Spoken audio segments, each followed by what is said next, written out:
Corruption that you can't see. This content is being sent to a third party. Oh, that's Wayne sending that. Yes, I'm going. I'm going live now. Screw it. We'll just start doing the show right now. There you go. So early. Yeah, why not? Hi, y'all. Hi. There, I Hello. unbird. Hello. Greetings Right, and salutations. Greetings. Let me just do the intro just for the hell of it. I'll come right back.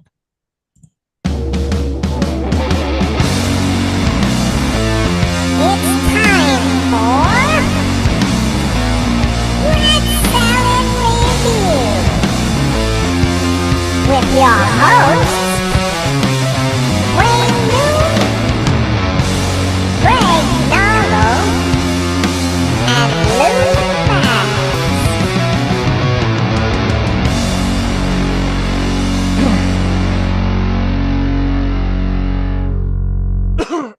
Well, hello there. What's going on? What's up? Welcome everybody to the Rat Salad Review Spectacular, the end of the year. You're okay, Tony? What's the matter? You got a little cold? I just drank some water and it just didn't go down correctly. Well, there's your first problem. Water's terrible. How is everybody? Great. Doing Doing pretty all good. right. Pretty good. There's a bunch of more people coming in here. I decided to start the show early. Let's just see what happens. Everybody's just going to come in randomly, and we're going to be on air, so it's fine by me. Lisa, I know you got a bunch of stuff going on, and you came on early, and you got to get out early. So what's going on with you? Yeah, it's been a while, man. I haven't seen you for a while. I think it's almost been a year, or it has been a It's year. crazy. Yeah. Well, got family stuff going on, elder care with my mother-in-law, but at least she's very cute and good natured. So and she has a really cute Brooklyn accent, so that doesn't hurt either. But I'm busy with music, and I'm a blues musician by trade. I got a gig tonight, and but I'm recording another White Crone album, so that's in the works. Really taking a lot of time. It's like my spare time project. It's hard to make a record in your spare time, but you can do it. If Yeah. Wayne Noon can do it, Lisa Mann can do it too. So Right. And 100 yeah, times better so than it could. most of these songs are written. I've been playing guitar, trying to play guitar, the tiny little frets and little How far, spaces. They're just so tiny. I don't get it. yeah. How far are you into the album? We have drum tracks for 4. I think there's going to be 7 tracks. I'm going to go for like that between 40 and 45 minute total length because I want to do vinyl. People just aren't purchasing CDs the way they used to. Right. And people love vinyl. And I've got some kick-ass artwork, man. You are going to love this artwork. I'm serious, Wayne. You're going to. You got to show it to me. You got to show it to me. Yeah, I will show it to you. All Yes, right, I good. will. Who's doing the artwork? There's a young guy named Misha Mono. You can find him on a bunch of different websites. And I'll look at the camera. Hello, everybody.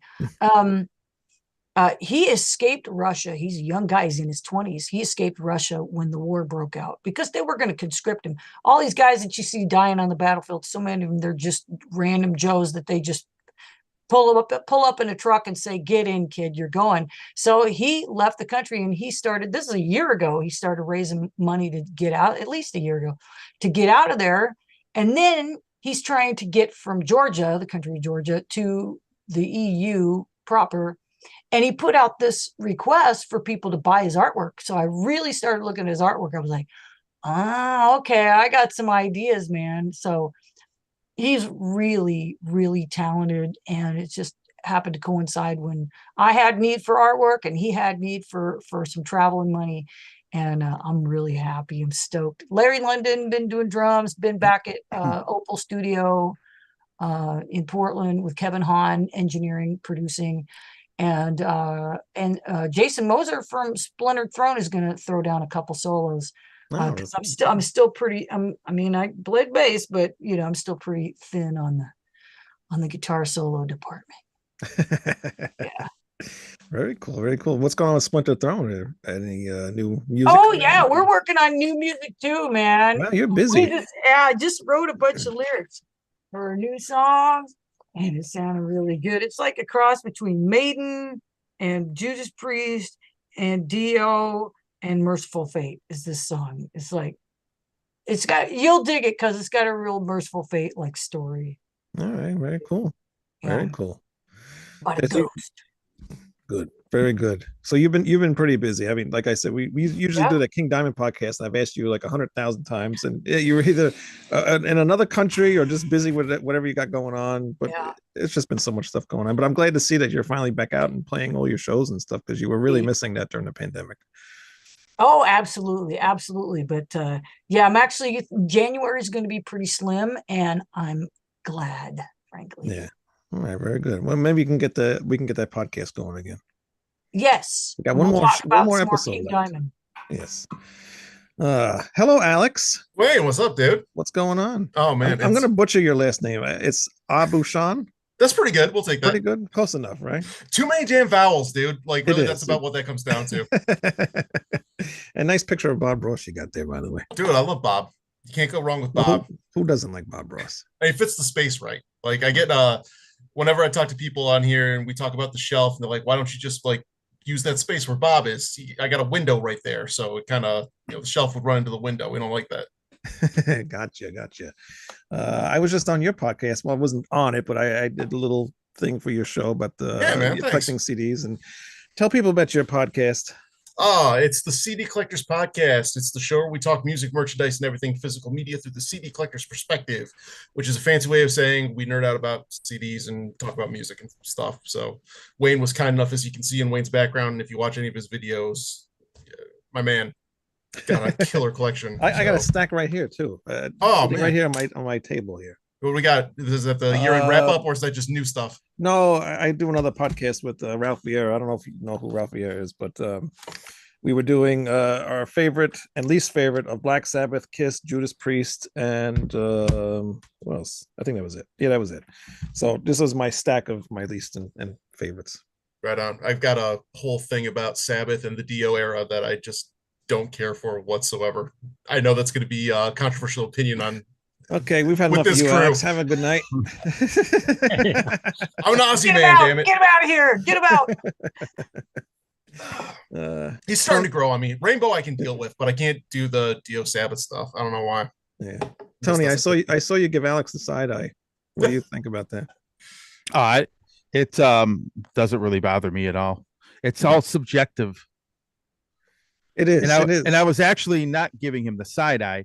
I don't have anything behind me to show how many CDs and vinyl albums I actually have, but he probably would be pretty proud of my collection as well. So Oh man, we Yeah. should talk. yeah, there's a lot of kind of rarities that I own, but most of that is on the other side of where this booth is. So there you go. Right on. And Tony, you actually used to work with Halloween. Are you wearing all the Halloween memorabilia just as bad as I am? I have tons of Halloween. So actually, I'm wearing Halloween shirt. Yeah, so I will tell you that I went nuts with some of their merchandise. This is a lot of stuff I haven't worn, but yeah, I ended up getting a new flag for my background. I needed one bad. I usually swap those out. But this is actually a hat that for whatever reason they really weren't selling on tour here. But yeah, I own a lot of stuff by them. I have a lot of crazy stories, but a lot of there's a lot of Halloween merchandise in my collection. We'll put it that way. Yeah. Well, they have tons of stuff to buy. Did you buy the keychains? They just released keychains like beginning of the year. I have the keychains. You do have the actually. keychains. Yeah, that the keychains are sitting somewhere here. They look really nice. I really wanted to get them, but there was just so many of them. Well, they look too nice to where I'd never want to use them. Right. That's the thing. They would just sit on a shelf somewhere and they wouldn't. be Correct. Although they make a good decoration in Yeah. specific areas. But yeah, I mean, there's a lot of, I've known those guys a very long time. Back before social media existed. Right.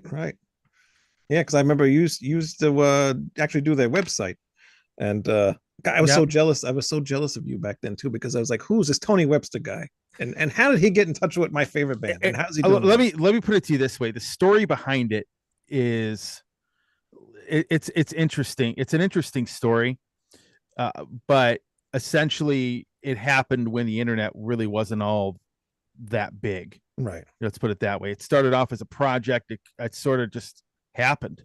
I mean, that's probably the best way to put it. So I will say, if you're going to talk about end of the year things, was actually getting my 17-year-old son to meet them, because he's a huge metalhead.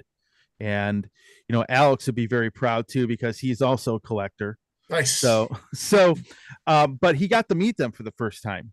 And the ironic thing about that is the day he was born is the same day as he shares Andy Darris's birthday. Let's put it that way. Oh, okay, cool. So, I remember sending Andy a picture. Go, hey, he's born on your birthday, and it kind of like, it was pretty cool. So he finally got to meet him. And the really cool thing about it is that those guys, knowing about him and knowing he was a big metal fan in general, it was the first heavy metal show he ever saw.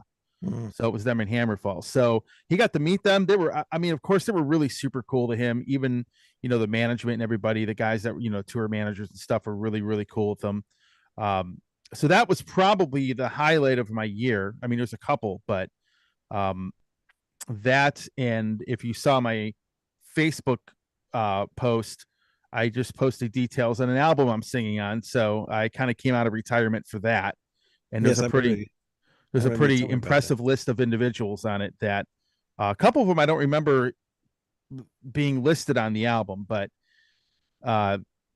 essentially though it will come out in 2024. So it's the next Empires of Eden album. Yeah. So Rob Rock is on it. David Reedman's on it. Jeff Martin from Racer X, he's on it. There's a lot of really great people on it, and Stu asked me to be a part of it like I was on the last album. So, it's that song is 90% finished. There's a couple parts we are going to change. That's cool. When's the last time you actually, you did the last album, but like how long ago has it been since you last sang music? Because you used to be in that band Celador too, right? No, Archetype. Archetype, yeah. So I don't know why I thought Celador. I would probably say the last time that I really tried singing anything, because I've been highly involved in photography, I'd probably say 2015, 14. Wow. I mean, that's what the last album when it came out, I'm going to be honest with you, was interesting because I was at one point did not think I'd be able to ever sing again, because I had a really bad throat infection. And then Stu was asking me, hey man, do you want to sing on this? And I was like, why not? I tried it out, and his music is very easy for me to write to. I can usually come up with the melodies for it in like 5 minutes. Literally, that's how it is.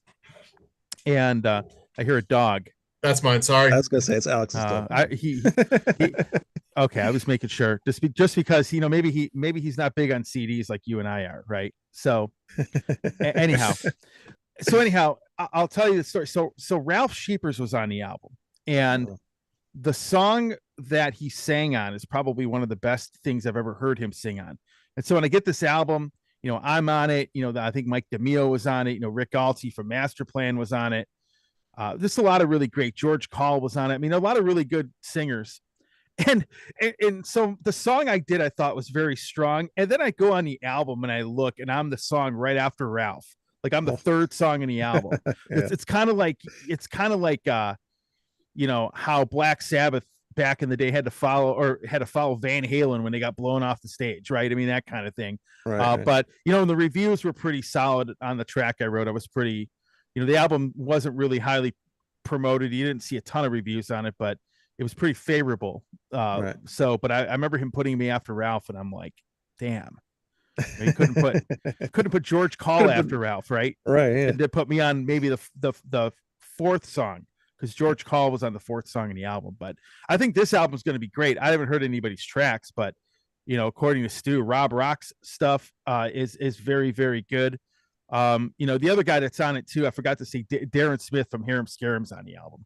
Oh wow. Okay. So there's a pretty good, cool lineup. He's got a good lineup of stuff. Yeah, that's really awesome. Yeah. So I don't remember everybody that's on it, but Louis Drojewski, who sings on Night Legion, his album, and there's a guy I've never heard of, but I'm gonna now I want to check out the band simply because of my show, a guy named Jonas Heidgert from Dragonland. I don't know if you've Oh. ever. Yep, I've heard of them. Yeah. I never have, so now I want to check the band out. So, Mhm. but those are the guys that are announced. I think there's a couple more people I don't think he's put on there, but there's a lot of guitar players as guests that'll be probably on there that I don't know about. But needless to say, it's an interesting year for me. And I mean, that's pretty much it. I didn't know you realized that you remember me from back in the old Halloween. I do. Website I remember. days. I'd never forget that name. Yeah, it's believe it or not, I haven't done that since I turned that over to the guy that does a lot of their merchandise now. Before Right. he started doing it in Okay. 2006, Right. and obviously he was able to do a lot more for them than I was able to do, which is part of the reason why I decided to say, "Hey, let's pass the torch." Right. Yeah. So, Was that a little sad giving it up? no, not really. You want to know why? Because at the time, when I started doing that in 1998 or 99, it was really, Mikey had asked me to do it. He only met me once. We talked for quite a long time, but I think that the reason it wasn't sad is the guy that took over for me, his name was David. He was able, I always had the best interest of the band in mind. And, I had stuff going on in my life, I had a kid and everything, but realistically, he was able to do more for them because he's over in Germany. He had a lot of drive and determination to really do it. And he was kind of like the person to really take them into take them to the next level where they needed to go at that point. The management had just changed over. So I felt that he would do a better job for them going forward. And obviously he's doing a lot of the merchandise. He's done a lot of stuff for them and for the management that, in my opinion, I think it was a really good move. And, I remember finding him and suggesting him, and then he ended up doing it. And he's still, associated with them. Him and his wife are really wonderful people. They're friends of mine. So, it was not sad because I stayed in touch with them, but, I know now looking back on it, that decision was definitely the correct one. Yeah. I think they would have still kept me around if I wanted to stay around, but I just, something said to me, this guy is going to be better for them than me. Yeah. He's a nice guy. We have a Halloween collectors group on Facebook. Yeah. So that would be David. Yeah. He is a really cool dude. His wife is awesome too. Yeah. I mean, they're both really wonderful people. And I can just tell you that he was the perfect person to pick for that job. And Yeah. the fact, that, I know Mikey talked to him and we had this whole conversation. You're talking, God, like 17 years ago. I mean, my last press release that I ever put out was when Danny joined the band. That was 2005. Wow. That was a long time ago. Right. And they never had a lineup change since, until obviously Kai and Kiski come back. But Right. really nice guys. I mean, really nice people, if you get to know them. So Yeah. Yeah. I had Marcus on the show probably about 2 years ago, and Danny was on the show. Very nice people. Both of them very nice. yeah, Marcus he's an interesting one. Danny's cool. What's weird is I had never had him on my show. In 25 years, I never had that guy in my show, him or Sasha for that matter. And I finally got them on this past year, actually, the beginning of the year. And Danny's a really funny dude, but man, and Sasha, I've always said he's the most underappreciated, underrated member of the band. Right. Because he just is. I mean, there's from the songwriting perspective, he got in there when the Rabbit Don't Come Easy album came out and really added a lot of stability to them. And, going forward, I mean, they've gone up from there. Yeah. And, you can hear a lot of his influences since he's been in the band. Yeah.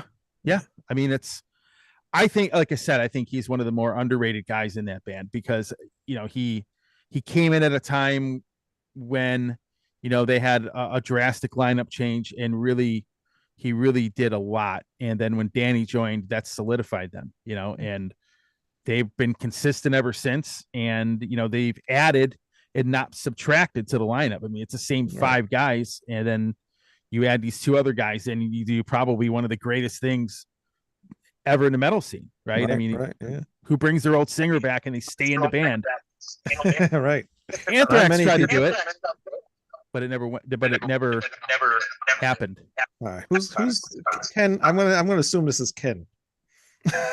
We have an echo here. What are you doing over there? I have 2 of you on my screen.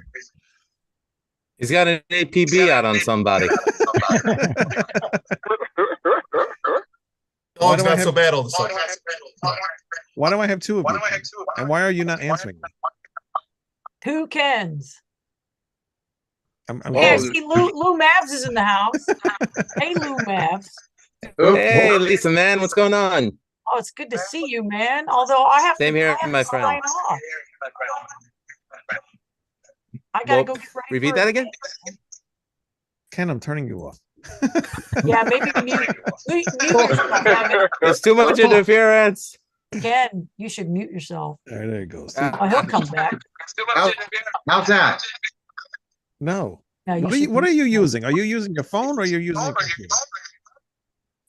You ruined this whole show. If you Wait, mute your phones. Mute. how's that?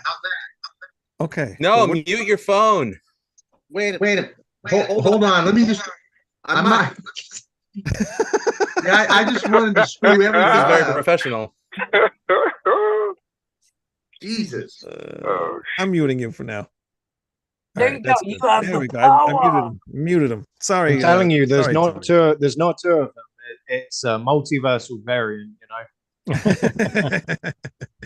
Tony, tell people your website quick on Facebook, that you do on Facebook or what? Is it actually a podcast too, or is it just a Facebook Live thing?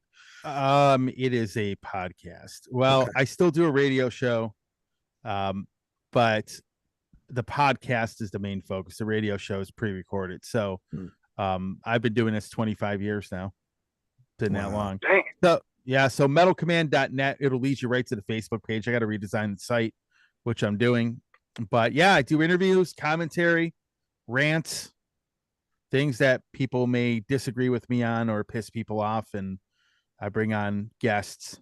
So there's a lot of that coming up this coming year. I can't really talk about because I don't want to jinx myself, but there's some really cool people coming on.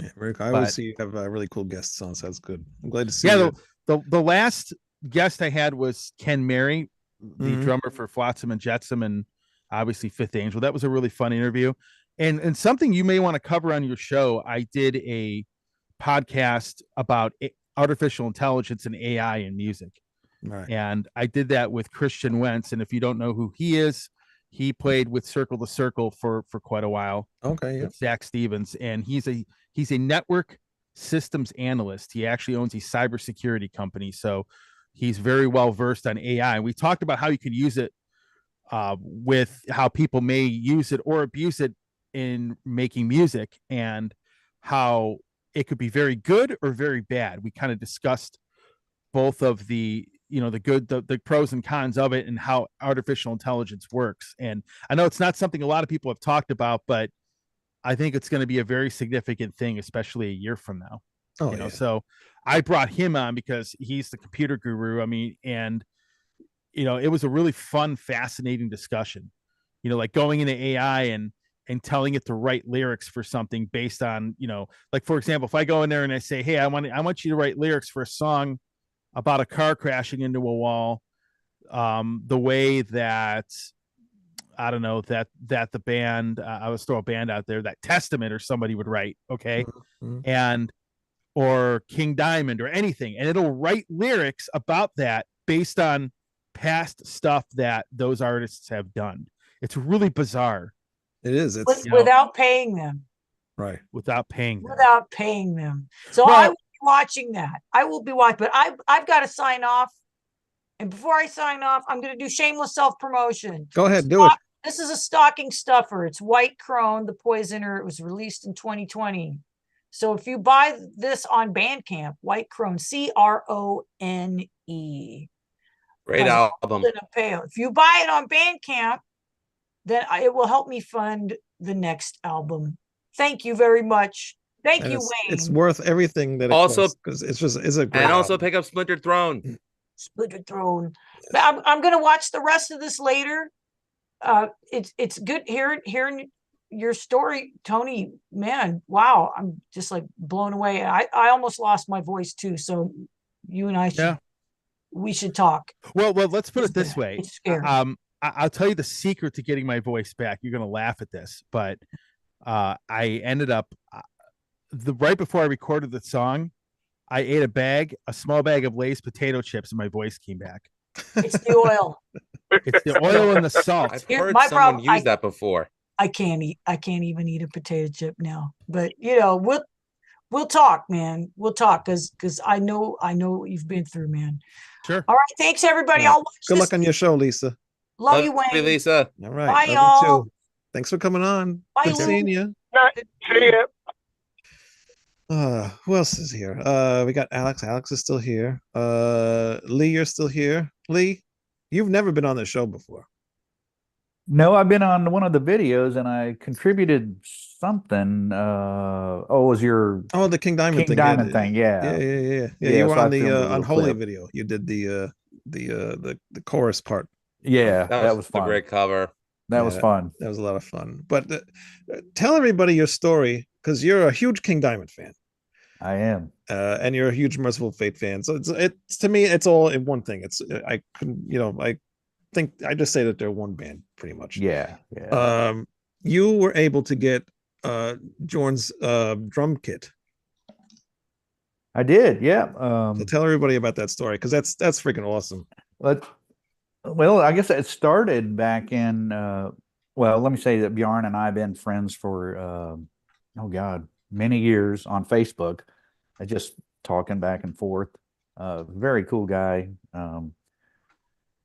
So Merciful Fate played Psycho Vegas, right, 2022 in August. That was supposed to be the only North American date.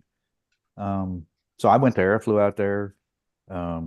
We were talking about the drums, and I said, I'd really like to check out some of those drums because, of course, I play in many different metal bands and cover bands here in the local area. But he reached out to the drum manufacturer, a guy named Soren Christensen, and then we got talking about it, and so I just happened to say something. What about those drums? Because the European drums, there was two different kits. There was one for the European festival shows, and then this was for the Merciful Fate North America. Oh, really? tour. I didn't know that. Yeah. They still have the European set. It had the black heads on the kicks. So it actually just was a deal for both of us because they were going to ship this back to Denmark from Dallas, or after everything from the Monterey Metal Fest and got back to Dallas. So Soren gave me a price, and I was like, great, man, we'll do it. So the last North American show was Atlanta. So then they, of course, had the North American tour, supposedly, right? So I go to Atlanta, the last North American show, and I meet with Sebastian Blaze, who is Bjarne's drum tech. The details were already in place. We met, talked drums.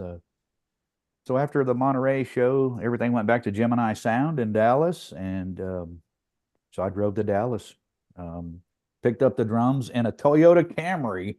I was there on business, and I can't even believe I was able to get the whole thing into the damn car, but I was able to pack that and Christmas presents. It was actually a year ago today. Oh shit! Ironically, I posted a memory about it today on Facebook, but Wow. I drove there and got the drums, picked them up, and I've been using them for gigs ever since, man.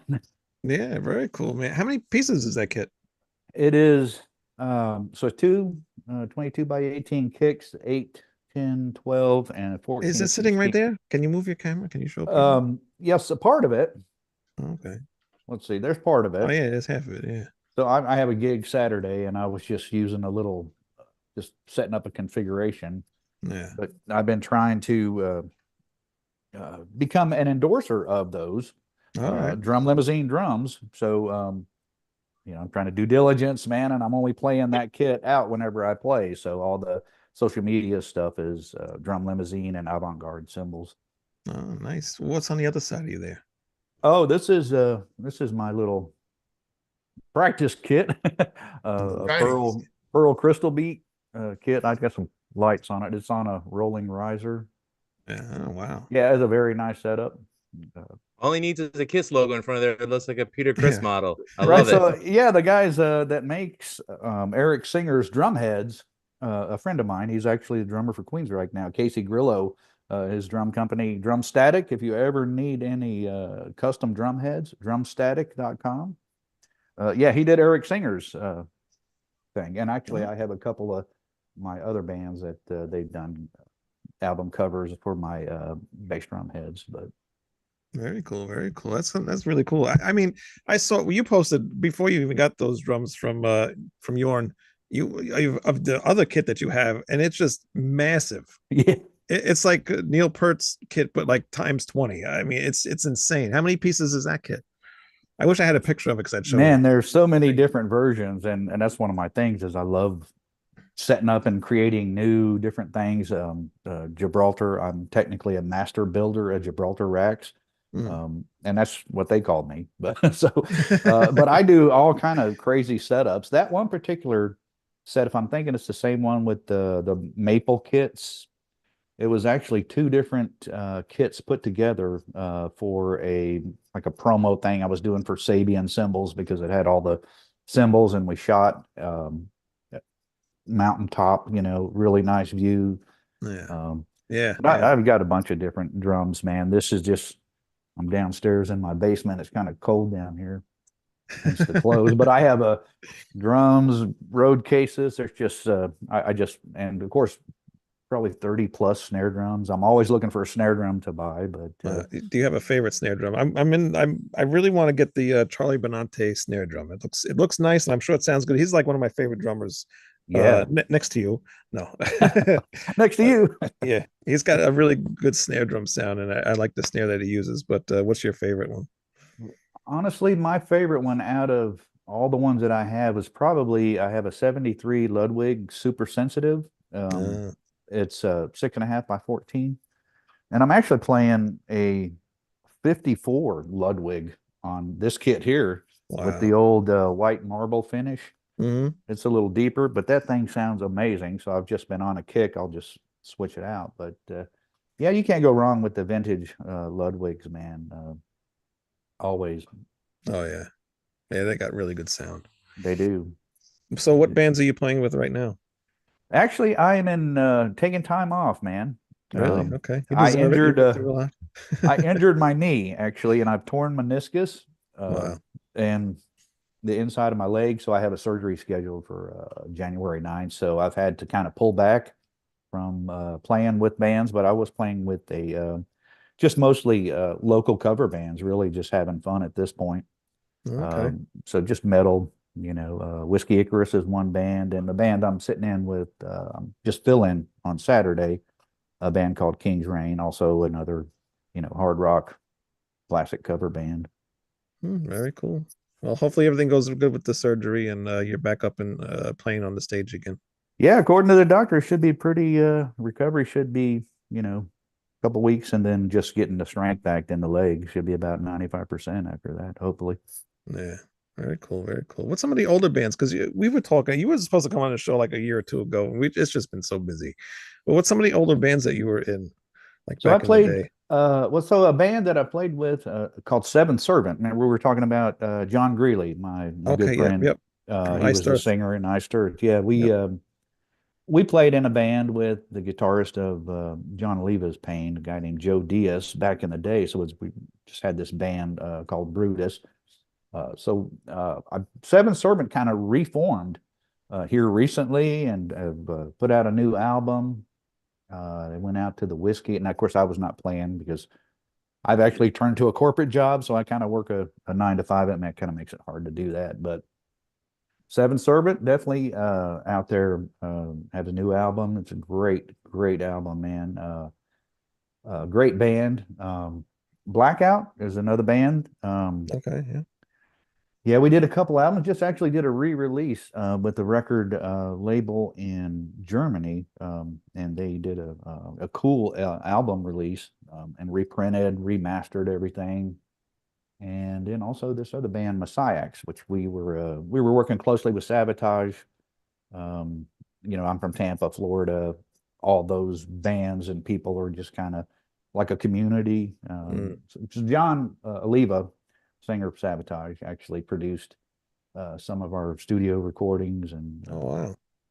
yeah. And I post another memory today. If you've seen, No, I he and I were in a band together in between the time of the mastering. I want to say Gutter Ballet in the 80s. And I shared those memories today I'll have to from look some of the for it. shows. Very cool. Yeah, it was great, man. We did a bunch of Led Zeppelin. We were basically a Led Zeppelin tribute band, and it was cool doing it with John. Such a great singer. First band I ever met was Sabotage, actually. Yeah, I heard you say Zach Stevens, man. Right, Circle to Circle. Most of I was before that though. The old Keith Collins was on bass when I first met him. Oh wow. They were the first band I ever met. Like back in Wake and Magellan during that tour, they came through Cleveland. I actually got to take John Oliva and Chris Caffery to a radio interview. I wasn't doing radio. It was right before I started, and Chris was doing all sorts of Austin Powers impressions back then. But John was a really cool dude. I mean, I couldn't have picked a better group of guys to meet for the first time as far as my first real, actual, well-known band that I met. Yeah, they're a great bunch of guys, man. He is he's a genius, man. He's the behind Trans-Siberian Orchestra, right? So that was him and Paul O'Neill basically, and so Johnny Lee Middleton, the bass player, is TSO. Caffery was TSO. Also Al Pitrelli, right? So all those guys are kind of in the Trans-Siberian Orchestra, kind of how it migrated. Yeah, that's crazy. That thing is just raking in the dough. It's a shame because I really want to see Sabotage, but they got to do what pays the bills. So I get it. Yeah. The great Harry Barnett. That's me. Harry. I'm sorry, Harry. We're out of time. See everybody next week. Have a good night. Whoa. You don't give me the Eric. Wayne, that joke is so old and it wasn't funny then. You don't give me the Eric Adams treatment. That's how we treat our special guests around here, Wayne. No, but welcome, Harry. And I just want to say congratulations on getting married this year. Thank you, sir. Yes. Also just so happens to be the year that I moved to this fine country. Yes, you have moved officially to the U.S. now. Yeah, officially. So everybody, please watch out for a really strange. Can you drive, Barry? Harry? No, Barry. Harry. Yeah, sorry. Get the name right. Come on, how many times have I been here? Wayne? I don't know. I'm drunk on Diet Coke. I'm sorry. Do you drive? I do not drive. No. So my dad seems to think I can just hand in my license into this country and I'll be given an American one. I know somewhere down the line I'm able to actually do the test and everything. So yeah, not yet. My town, I'm quite conveniently able to just walk everywhere. Small little town, nice little town. So I don't really feel the need to drive yet. We'll go places on the weekend. We'll drive there, but yeah, I just walk everywhere for now. It's feeling like the old country because I can walk everywhere there too.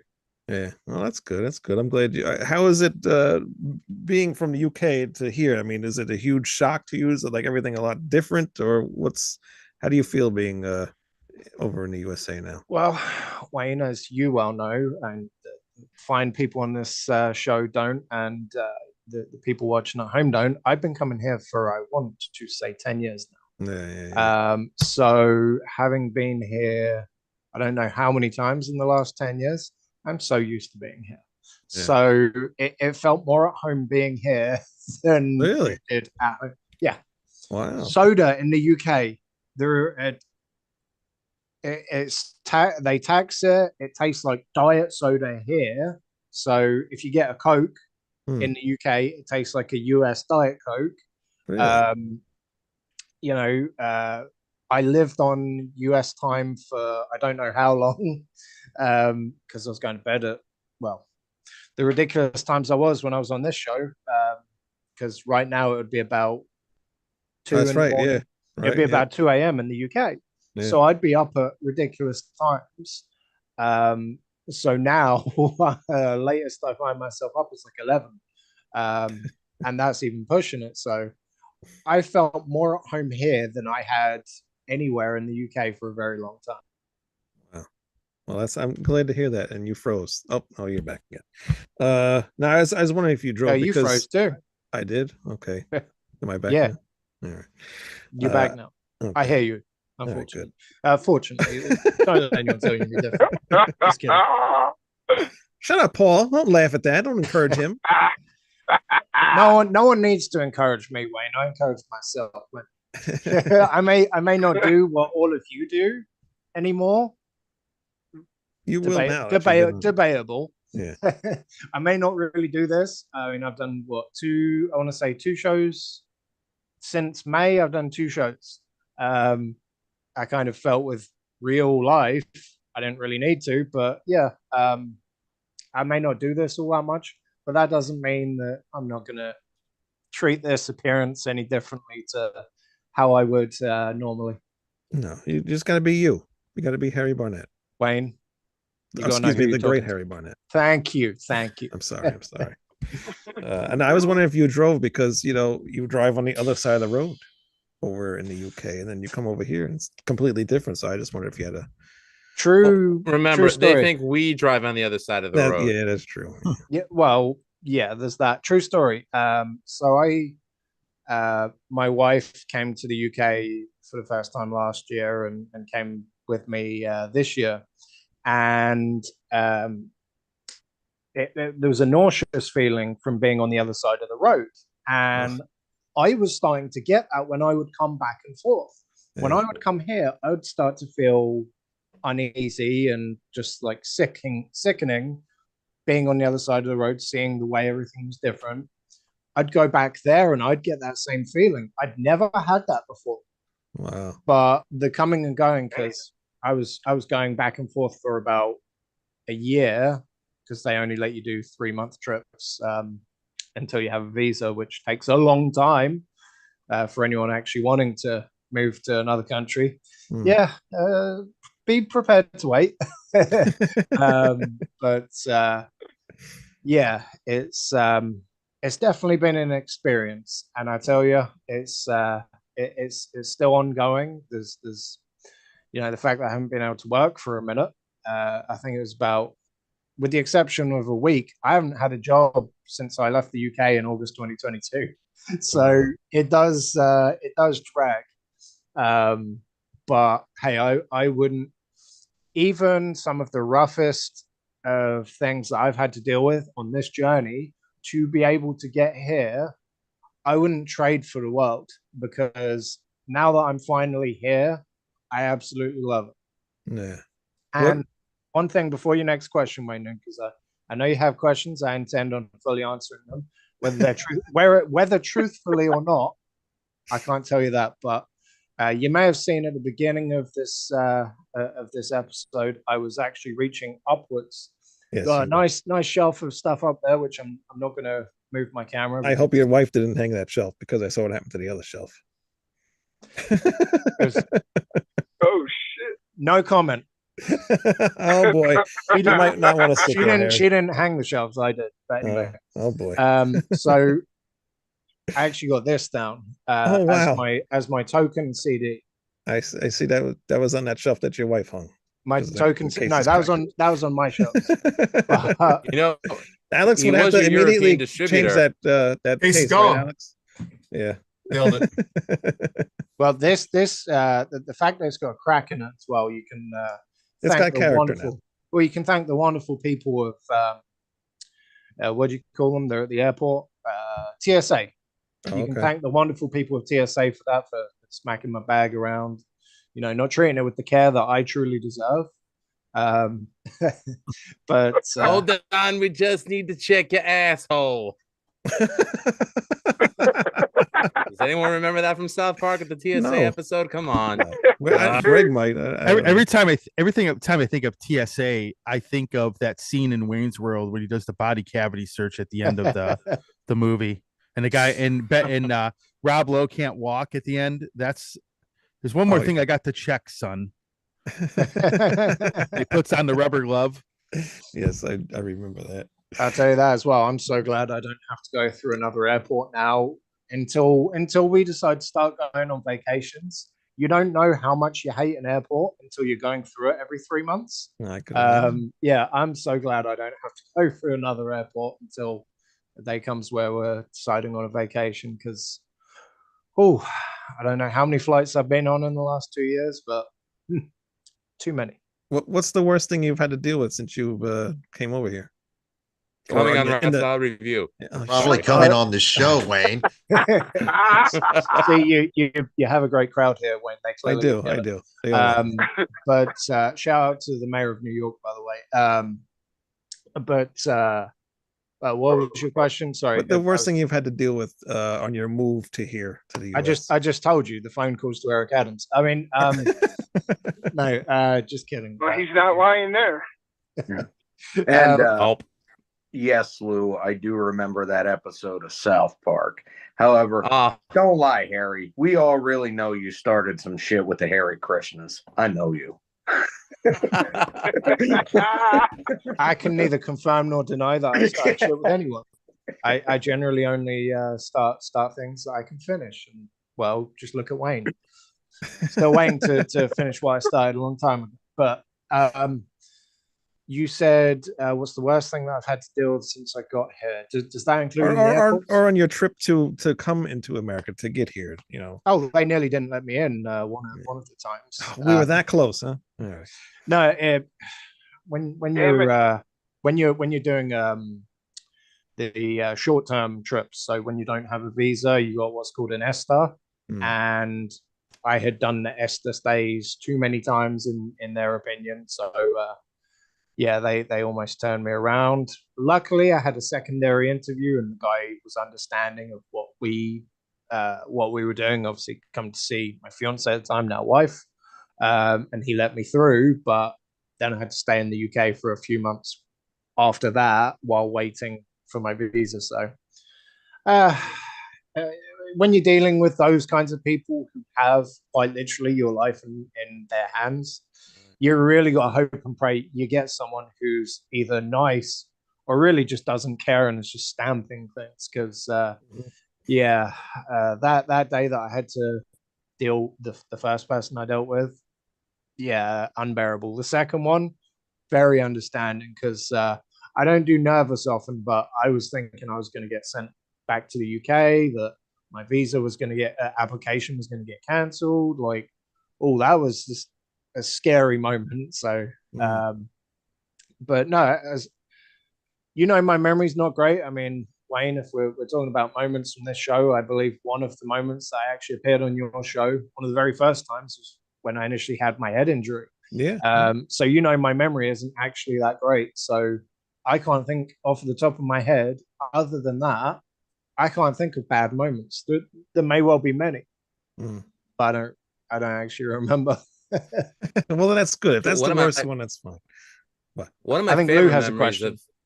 No, not a question, but one of my favorite memories of was when the three of us interviewed Greg Hildebrand, the artist who drew the original Star Wars poster and designed the painting that was then supposedly licensed by Black Sabbath from Mob Rules, but apparently he never received a dime for it. But that was one of my favorite episodes that we ever did together. And that was a great question, Lou, and I thank you for asking it. You didn't ask a question. It was a statement. That's where you just smile and nod, Lou. Come on, you're not an amateur. You should. Yeah, you cheeky bastard. All right, very good, very good. Funny. Hello, Victor. Hello, sir. How are you The doing? Meister. How's it going? Not bad, not bad. How's your year been going so far? I mean, you've been joined us on the Almost Human Live podcast a few times. Yeah. And so it's been a lot of fun having you on there. But what's going on in your podcast? Oh, lots of interviews this year. It's been really busy. Starting to wind down. I've got 2 more left this year, one this Friday and one next Friday. And I just this last week I did I think you might have been on the Beyond the Heavy podcast with Mayhem. I don't know if you're familiar with that one. Oh, yes. Okay. Yep. Yeah, Yeah, it was a while ago. Yeah.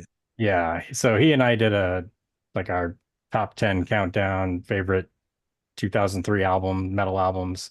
So we'll both be posting it on this Friday. So a couple days. So yeah, just a lot of interviews, a lot of stuff going on like that. To the point that I'm kind of burnt out, to be honest. Really? Yeah, I mean, it's fun. I always like it. It's great. It's a lot of work, and I've got a full-time job and a part-time job too. So it's just a lot, but I enjoy it. I love it. It's been great, and that's how I met you and right. You, and Ken. I felt that statement, by the way.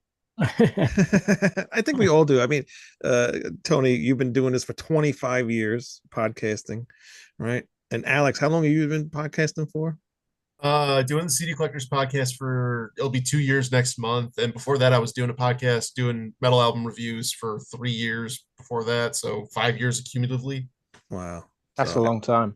Yeah. But by the way, Wayne, I'm going to have to jump off here, but I had something sitting here. I didn't realize it that you might be jealous of before I jump off. Are you ready? I'm ready. Oh man. What is that? That man's got candy. I'm definitely jealous. It's not. But if you might recognize some of these autographs. I think I recognize some of those. Okay. So this guitar is 25 years old. Wow. So that is actually the lineup of Halloween that I first met. So Uli's on there, Roland is on there, and obviously Andy, Marcus, and Wyke. I had to sit in here because I was going through and rearranging my music collection in the giant CD collection that I know Alex would totally love. Hell yeah. And when I was going through a memorabilia, this thing, I found it with like 20 inches of dust on it. Wow. And then I tried to play it and one of the strings broke. So these strings have been on there 25 years. So I need to restring the guitar, but I thank you for having me on. Definitely. And Alex, that's cool, man. You'll have to get Wayne your channel to send me. I'd like to check out that CD thing podcast. Cause again, I have quite a collection that spans 30 years almost. Oh yeah, man. I'd love to talk to you about it. Yeah. I mean, I would love to be on, I would love to check out your podcast too. I've got 4,000 CDs. So, yeah. This was the episode to get on, Wayne. It is. Yes, yeah. There's tons of cool stuff, man. A lot of Japanese stuff from back in the day. Have me on. Yeah. I mean, just a lot of crazy stuff. I mean, I don't, and for whatever reason, I like to collect vinyl and CDs myself, but I do have quite a CD collection. There's shelves that go all the way down this way. Killer. But yeah, it's definitely a pretty cool. I see Wayne's got that big background back there as well. Wayne doesn't have anything. Wayne's getting ready to show each and every individual CD. Yeah. Wayne bought the last remaining CDs that Nobody Beats the Wiz. So I got, hey, you know ABBA what? in there, Village People. I got a fifth. I've got ABBA in my CD collection, Lou. I like ABBA too. I'm the one that yelled at Wayne for hating. Oh, everybody likes Swedish pop ABBA. music. I got Angra sitting here. So It's literally the only CD I have, and that's because Wayne sent it to me. I'm so sorry. By Severed Angels, no album, best album of the year. Thank you. Well, who said that? Anyway, folks, you have a good one. That's actually the only two albums I own. That hot Severed Angel CD, by the way. So, Hey, there you go. Is Lee I'll still show it to you on? later, Tony. I'll show you what I got later. I'm feeling send the love, guys. Thank you. Is Lee still on? Lee, Lee is my still name right is there, Manny, yes. and I'm from Tampa. So Hey, when man. so when Keith Collins left Savatage or got fired, he formed a band called Keith Collins Crunch. Remember that? If you Actually, don't- I was the first drummer for Keith Collins Crunch. Okay, well, him and a guy named Dana Piper, which is a huge, big Sabotage guy with Atlantic Well- Records and all that. But we practiced at my house in Gulfport At on the St. Gulfport, Pete yep. side, yeah. And Yep. that's where we were doing Amplified, Homicide, all the KKK stuff that was. Well, being that's what I written was back going to then. tell you. He got mad at me. I only met him once, and he gave me the CD single. I go, Keith Collins, Crunch, KKK. Yeah. He just looked at me. He looked at me and goes, you could just see he got mad. I don't think it occurred to him that that's but that's my story. But I used to see Sabotage all the time, and I never saw them when they were Avatar. Is that what they were called? Yeah. Yeah. But I found, and remember 95 YNF, the Oh, local rock dude. state? Yeah, I have a I T-shirt found somewhere. I found the album where they recorded the single off there. There was Yeah. a song on there. And I found it at a record fair for like $1, so I bought it. I used to have it.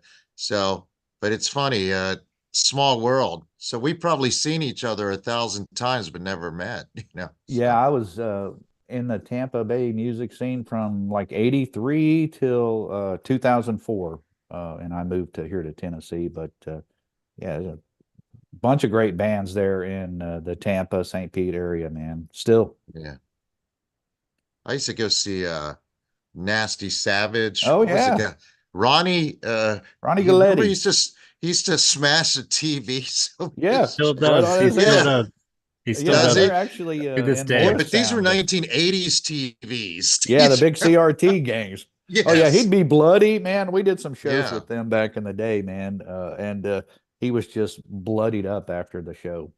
But Yeah, they're recording a new album right now at Wow. Morrisound Studios. Morrisound's still around? Yeah, Of course. I don't Wow. think Scott Burns is producing. I think Jim Morris is doing that. But yeah, they're in there right now.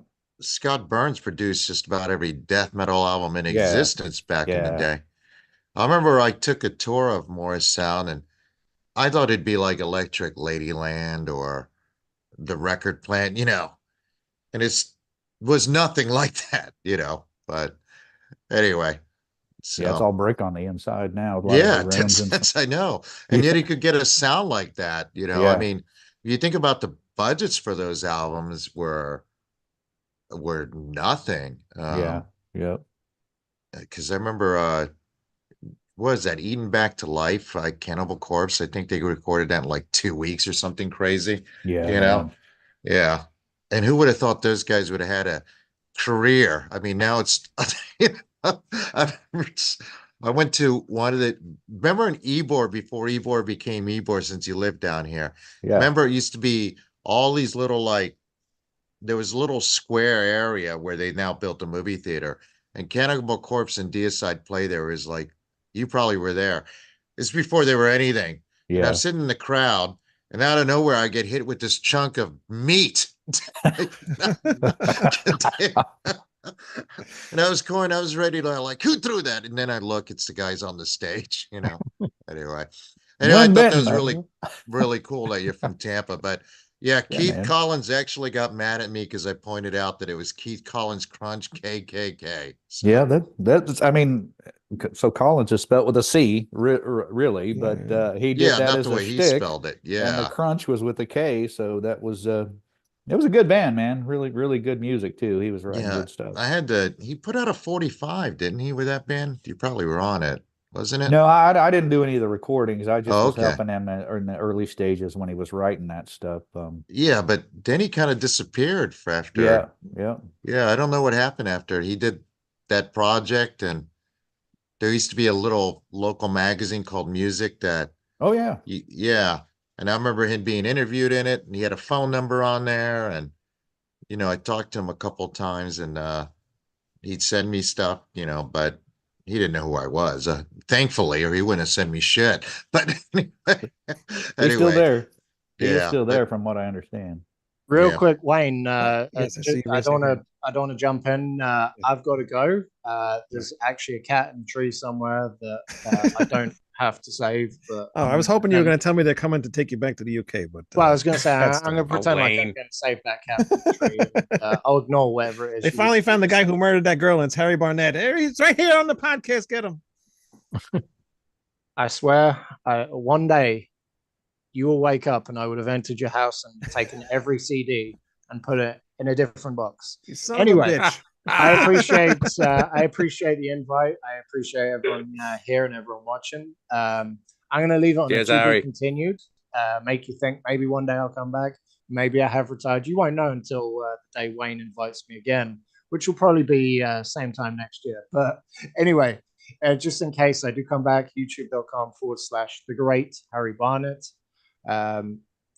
twitch.tv/the great HB3D. And I'll leave it back to that wonderful conversation about things I don't Before understand. you go, have you printed anything on your 3D printer at all? Oh, very cool. That's cool. And then there's stuff up there as well, but you know, I'm not going to bring every single thing down. I have yet to get mine to work. I haven't worked on it. That's because you don't follow my advice, I don't. Maybe you should come here. You're not that far away, and fix my printer. Well, you know, gas. It's you're not tickets, doing anything. They all cost money, Wayne.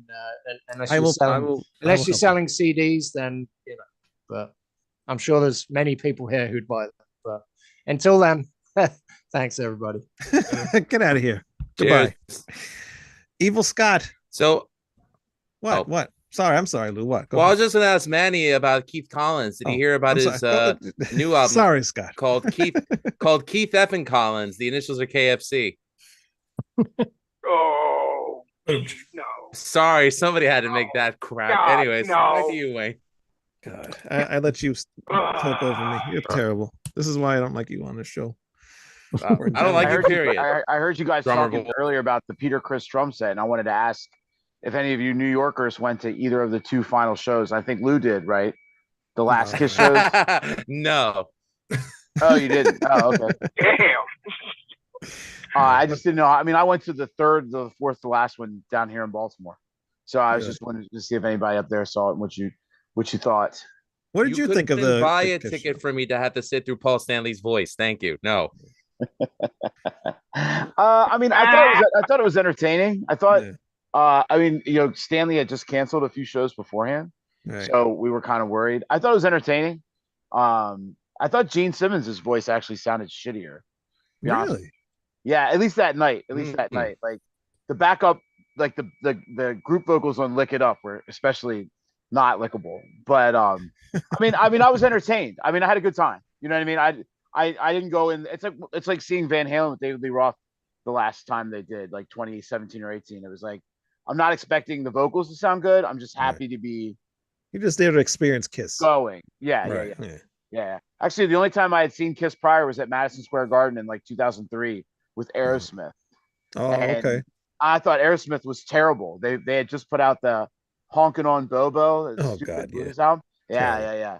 But I was also pretty pissed drunk at that show. So, but I had good memories of Kiss. But yeah, it's funny. You guys were talking about CDs. I got that Severed Angel. Oh, look at that. That looks familiar.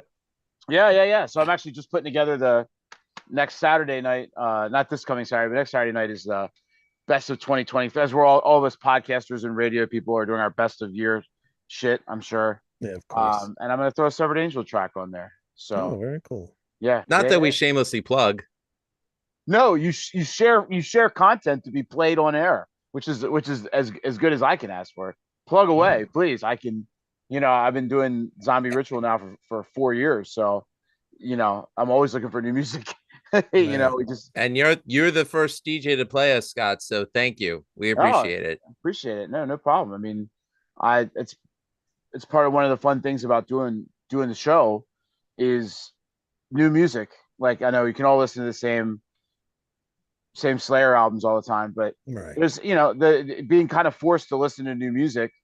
Not to say forced to play new music, but you want to play new music, you want to help promote new music, and you discover bands that you normally wouldn't come across. Yeah. So yeah, we just did our 200th, just the 200th episode of the show this year, which Oh, is wow. cool. It's across 200, and yeah, things are good. 97underground.com is still rolling. We're talking about old rock bands. Talk about digging out the geezers. Tomorrow night, we're going to see Zebra, the original lineup of Zebra. Nice. Yeah, and they're playing the whole the album, the only album anyone cares about, right? They're playing the album, right? They're playing the Zebra album. Yeah. So pretty excited for that. There's a small kind of like intimate venue in Annapolis, Maryland, that gets a lot of older kind of crowd bands and cover bands and stuff. And Zebra's playing there, and I'm really really stoked for that. I'm pretty excited for it. So yeah, things are good down here, man. Station's rolling, and it's been you know, saw the Kiss, got Tool coming up next in a few weeks with Elder. They just redid the Baltimore Arena, like the legendarily shitty old Civic Center in downtown Baltimore. Right. And but they did a nice job. So they've been getting some pretty good acts. And it's good to see heavier acts. Pantera coming through. I wanted to tell you you talked about Benante. I got to meet Charlie in Camden, New Jersey in August. Oh wow. I went up there for Pantera and I actually got to sing Walk on stage with Pantera, which is pretty fun. Oh really? Well, yeah, tell us the story. How'd that happen? So my old roommates are in Scour with Phil, the black metal band that he does. Okay. And one of them is Adam Jarvis, who's the drummer for Misery Index and Pig Destroyer. And then his cousin John, who was in Pig Destroyer, now he's got his own band. So anyway, so they're my connection. I got to know Phil through them because now they do a lot with housecore. So anyway, Adam and I rolled up to the show in Camden, and you know, we got in early and we were hanging out backstage. We even set up a barbecue in the parking lot, in the bus parking lot. But yeah, Charlie Benante jokingly yelled at me because he thought I stole a pretzel from the Wawa pretzel display because it's, you know, if you're from Philly or South Jersey, everybody eats fucking Wawa. Right, and, right. I was eating a pretzel. Definitely.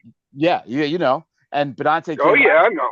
Yeah. Yeah, he's from Philly or PA. So Wawa makes good coffee. Yeah. Oh yeah. Wawa is good. And so anyway, so later in the show, I mean, Pantera had been bringing guests out to do the vocals, the chorus to Walk. And the guys from Scour did it a few times, the first couple. And then my old roommate Adam was like, "You got to come out." And I said, "You know, I don't want to go out there. I'm not in a band or anything."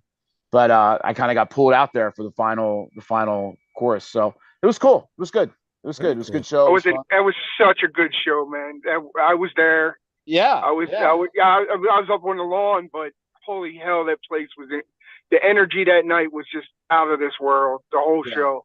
It was rocking. And I got to see the tour again later, but it was near the end of the tour and all that. But that show in Camden was awesome. I got some really good footage of them playing "I'm Broken" from just stage right, like or back. I was on Rex's side of the stage, and you know, you can kind of get the crowd and see the crowd from behind looking outward.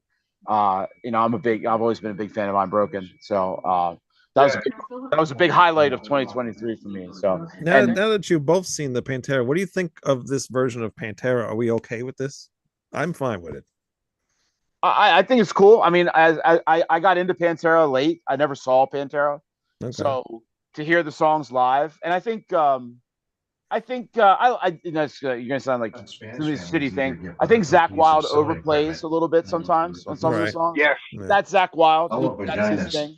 You know. Yeah, you do know. So, but I liked it. I thought it was entertaining. I had a good time both shows. I think they're pretty honest about, you know, saying this is a tribute to the Abbott brothers and acknowledging that. I didn't have a problem with it. I don't know how Paul felt. I think it's cool. I'm cool with it. Oh no, I totally agree with you, man. It had that, you know, memorial vibe, but it was also just, they did respect correctly. You know, every like little minor downtime they were showing the Abbott brothers, all that behind the scenes and all that. And I thought that was really cool. And just hearing them play was just, you could hear the difference because, like you said, Zakk is Zakk and he's not Dimebag, right? But it didn't hurt. It didn't hurt it at all either. And it was just incredible. I was like just mesmerized, just finally getting to see them play. I mean, unfortunately, when they were big, that's when I had my kids. So that just was not the time. And the fact that I was able to finally see them it was awesome. Yeah. I think it's obviously not perfect, but I felt the same way I felt about like the ending of Game of Thrones. Like the last season of Game of Thrones was obviously kind of not great, but I still got to watch a dragon nuclear bomb a city. So this isn't too bad. But so you know what I mean? Like people shit on Game of Thrones the last season, but like super crazy sci-fi or fantasy was still the biggest thing, which I thought was cool. So even though it's obviously not like perfect Pantera, it's still really great to go to a big arena with 20,000 metalheads and scream 5 minutes alone, right? Like that's a cool thing. Yes. Big thing. So Yes. I enjoyed both the shows a lot. That was really good. So yeah, man. Do you got any more like shows for 97 Underground coming up, like like the concerts and stuff like that you put out? Oh, well, we actually they're actually starting to book decent hard rock and metal shows at the Charlestown, West Virginia Casino Theater, which is like not where you expect good metal. But we're actually going to be doing the Extreme and Living Color show when that rolls through. Really? Testament, yeah. So that'd be good. We've actually started. We have a monthly metal night now at a bar, small bar club music venue just outside of Baltimore and Catonsville. So once a month, we're in there actually live broadcasting from the club while the bands are playing and all. So that's kind of cool. It's kind of nice to have a local place to go and broadcast from, because like we're a streaming radio station and the studio's in someone's basement. So it's cool. Right. It's cool to go out. So yeah, it's nice to have a connection with the local bands that are playing. And then what's the other big one we have coming up? I said Testament. Zach. I'm sorry. January 3rd at Rams Head Live in Baltimore. We're helping promote Zach Sabbath. So that'll be cool. Oh, okay. Cool. Yeah. So I'm excited for that, to see Zach again. See him overplay on Black Sabbath. But again, I'll be happy to see it. You know what I mean? Like, it'll be fun. Right? Yeah. So yeah, man. Just still rolling. Like I said, got to 200 episodes this year, which is cool. I'm still catching up on putting the old episodes up online. Right. Because that's a bear. But yeah, life is good. And like I said, new music to play, and just looking forward to 2024, man.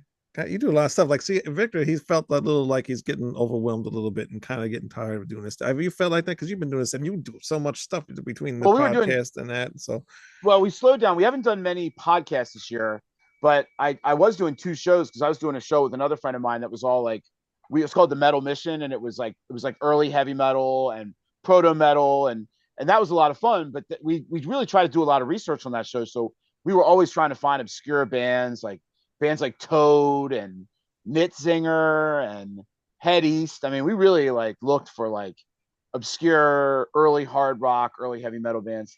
And he actually got a promotion as job, so he couldn't do it anymore. And I would say it's nice not having to do 2 shows a week, because I self-produce them here. But yeah, no, the burn is real, especially people we said that have been doing it.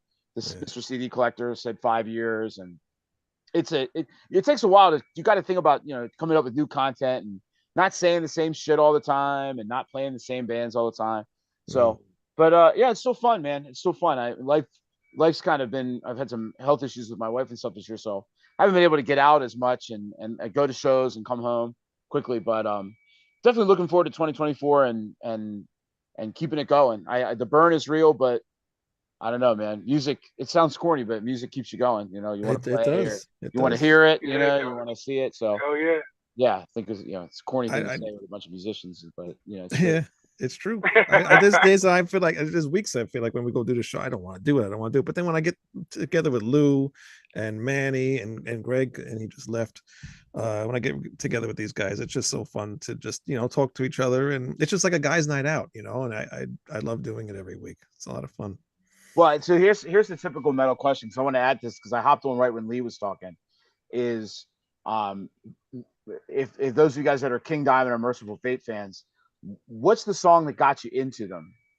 Because there's a little bit of a threshold to listen to that, because you got to accept the harsher vocals and all. Because I was a late comer to Merciful Fate and King Diamond, and it was only a couple years ago that I finally got into them, and I was a specific song. But I just wanted to ask everybody, if anybody here. Well, what's the song that got you into King Diamond or Merciful Fate, whatever? What broke the ice?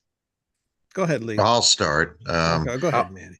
I bought the Don't Break the Oath as a blind buy because I liked the cover. I didn't have Melissa, and I love the riffs right away. As far as the vocals, first I hated them, but I kept listening to them because it fascinated me. So, and this is. What year did that album come out? Lou, what year did that album come out? What album?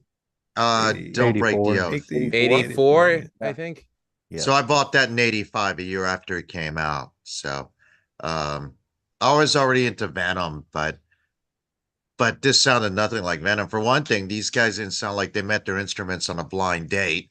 And but I really like I really like the music. The vocals kind of turned me off at first. As far as the lyrics, I never believed in any of that satanic shit. So to me, it was like a horror movie come to life.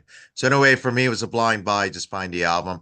I guess particular song used to fascinate me was Into the Coven, but I don't remember if it's on that album or the No, that's on previous. Melissa.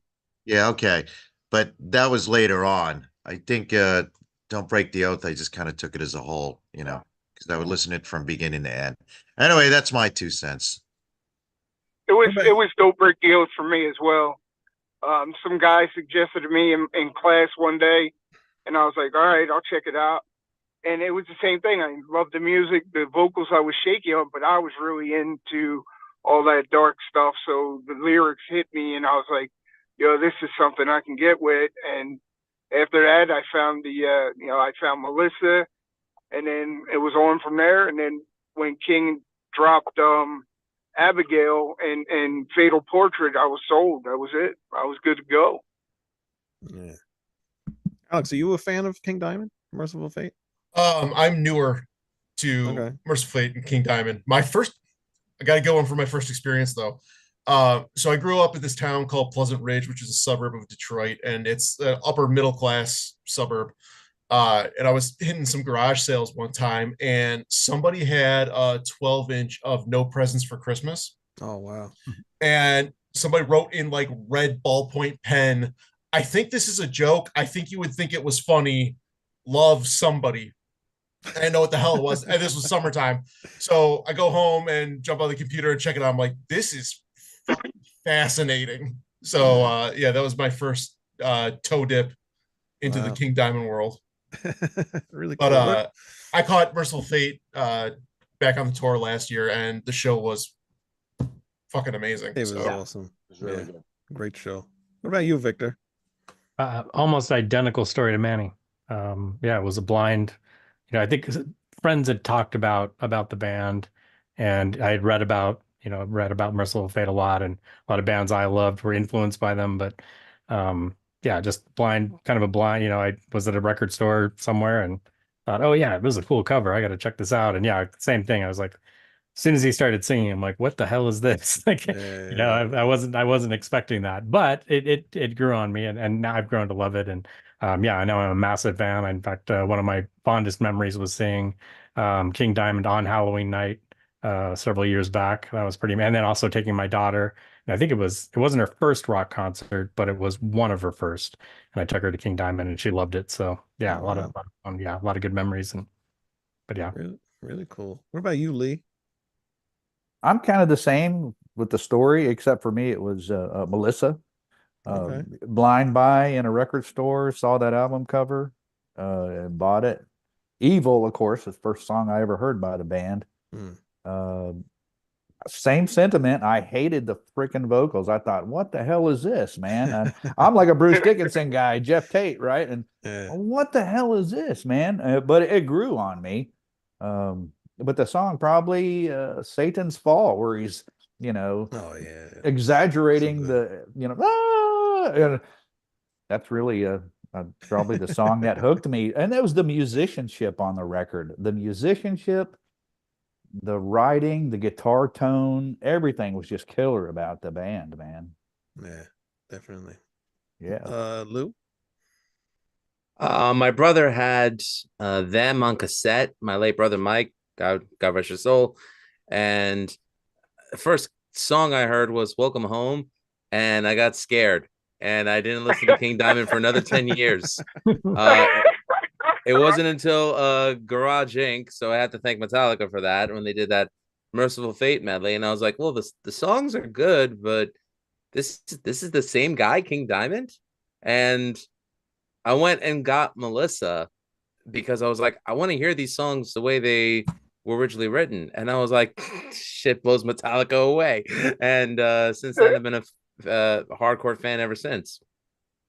Cool. King made a lot of money on that, though, by the way. That generated a lot of income from the Metallica.